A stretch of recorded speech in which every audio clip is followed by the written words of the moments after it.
Texas takes down Texas A&M in the Lone Star Showdown, a huge 4th and goal stop.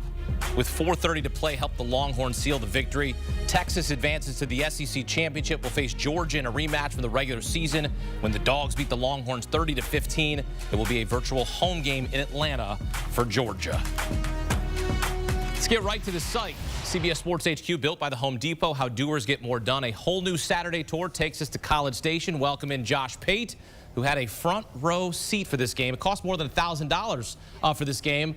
That's pretty expensive to pay to get into a college football game when you can just watch it for free on TV. But hey, I'm not going to tell people what to do with their money. You had a first-hand account of that. How about that 4th and goal stop? Ethan Burke coming in there, big old number 91, to make a huge play to stop Texas A&M. Hakeem, I think it really coincides with the entire identity, not shift, but like overall identity makeup of this Texas team. It's something that when we were in Austin in the spring, Sark talks about culture a lot, but he also talked about the identity of his team, and everyone had been rattling around these theories about how Texas would or wouldn't fit in the SEC. Now, this is back in the spring and summer and whatnot, but really when it comes down to it, you've got to be able to be multifaceted. I don't just mean you got to be able to have multiple sheets in the playbook. I mean, you got to be able to win different styles. So Texas, once upon a time when Sark got there, they could win in the shootout, but they weren't going to run the ball down your throat. They weren't going to stiffen their backbone and play good defense. And now they can be dominant in any one of those areas any given night. And I think that right there is just a precursor, even as late in the season as we are. It's a precursor to what I think you and I can both see coming, and that is some team with a pretty loaded roster is going to peak at the right time, play their best ball at the right time. That's who will end up hoisting the trophy in Atlanta a little over a month from now. Now, they're going to go to Atlanta next week, but that's also where the national title game is. Texas, I've been waiting for it. And tonight, 17 points on the board. It's not like they had some offensive explosion, but, man, if you understand what you're looking at, and you were in this place and in this environment, I mean, it was nasty on the field. And you pride yourself so much as people think you're some pinball offense, probably because they don't watch you enough, to be able to just roll your sleeves up, bow your neck, as Meemaw would say, Hakeem, and just take it to someone in their home building. Their defense pitches a shutout. The only points allowed on the pick 6. How about this kid, Quintravion Wisner? 33 carries, 186 yards. I mean, you want to talk about a powerful back. This kid runs with his hair on fire. I want to tell you two things. That right there I'm going to circle right back around to, but I just think about the depth this team has. Kelvin Banks is going to be a top 10 draft pick at left tackle whenever he decides to come out. He comes out of this game for a little while tonight. In fact, I don't think he came back in, and they just, if you didn't know it, if you don't watch Texas regularly and you had the broadcast on mute, you'd never even realize it because they just keep on clicking. So back to Wisner. In fall camp, Hakeem, the big takeaway was Texas lost not one, but 2 tailbacks to injury. And it's just in fall camp and scrimmages and whatnot. And I remember vividly thinking, I wonder if we just saw a permanent ceiling put on the potential of this team, because they may have a glaring hole there, and there's going to come a time down the road where they need to be able to run the ball.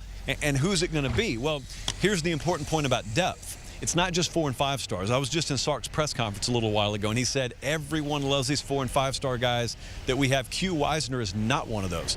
Q Wisner is just, he's just a glue. He is a piece on this team. He is a quintessential piece on this team. And he said, we challenged our guys about a month ago because we self-assessed, we self-scouted. We knew there was probably going to be a time we need to level up running the ball, so we need to do it ahead of time. You know, be ready so you don't have to get ready, sort of thing. And that's just a guy who stepped up, and it's not a name, it's not a headline grabber, Hakeem, but having that element, along with Jaden Blue, who only had about 5 or 6 carries tonight, Wisner runs about 33 times, and they ended up running the ball over 200 yards on the ground. So that is the kind of thing that I mean when I say multifaceted, and that's the kind of thing that if they can't score 45 any given night, maybe next week against Georgia, maybe in a playoff round 2, round 3, that's the kind of stuff that wins you ball games. And with this win, Texas on to the SEC Championship in its first year in the conference to play Georgia, a rematch of the regular season in Atlanta, a virtual home game for the Dogs. After having seen both these teams play a full schedule now, Josh, how are you evaluating this matchup in Atlanta next Saturday? I was kind of selfishly hoping that we'd get to see Texas-Georgia again. Only because it was so weird the way the first game played out. Now, what I'm about to say sounds like I'm doubting Georgia. I'm not doubting Georgia. I'm calling it like it is. The first time they played, Georgia goes in there and doubles up Texas in Austin. And when you go back and watch the game, Hakeem, if you just looked at the box score and you didn't watch the whole game, you realize, wow, Georgia had 6 scoring drives. 4 of them started in Texas territory. That's because Georgia's defense came to play, special teams came to play, and they set their offense up with short fields. Georgia had to drive the field a grand total of 1 time to score, and that was late in the game. So I tuck that away, and I say, if they meet again, there's no way this game plays out like it did tonight. Again, okay, well, it's going to happen. 7 days from now, it's going to happen in Atlanta. And you said it's a virtual home game for Georgia. You are right about that. I will say this. There's a reason these tickets in this building cost over $1,000 tonight, and that's because these Longhorn folks really know how to drive up a price. So I think they'll be well represented there. 60-40, I guess, is what you would aim for. But I just wonder, Hakeem, if that game plays out standard. By standard, I mean turnovers roughly even, field position roughly even. I think Texas is a better team. I think Texas is the better team right now. I've felt that most of the year.